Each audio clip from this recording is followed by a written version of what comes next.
ఏమండి? ఏంది బేటా? నేను మీ అకౌంట్లో నుంచి 2 lakhs డ్రా చేసిన.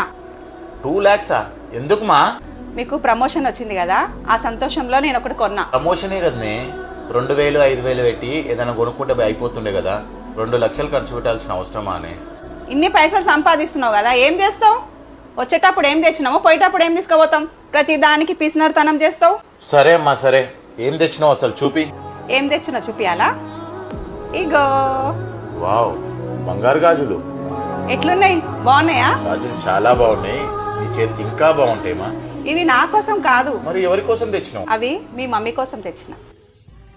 నువ్వు ఇంత ఉన్నత స్థాయికి రావడానికి, ఇంత సక్సెస్కి కారణం మీ అమ్మ. తను ఎంతో కష్టపడి మిమ్మల్ని చదివించి ఇక్కడ దాకా తీసుకొచ్చింది కాబట్టి అది మీ మమ్మీ కోసం తీసుకున్నాను. అంటారు కదా, విజయం సాధించిన మగాడి వెనుక ఒక ఆడది ఉంటుందని. అది మీ అమ్మ. మీ అమ్మ నాన్నకు మనం ఎంత పెట్టినా అది చాలా తక్కువే. రియల్గా నేను ఎంత అదృష్టవంతుని. నా అమ్మ నా గురించి ఎలా అయితే ఆలోచిస్తుందో అలాగే నువ్వు నా గురించి, నా ఫ్యామిలీ గురించి ఆలోచిస్తున్నావు. నీలాంటి భార్య దొరకడం నిజంగా నా అదృష్టం అమ్మ. I love you so much.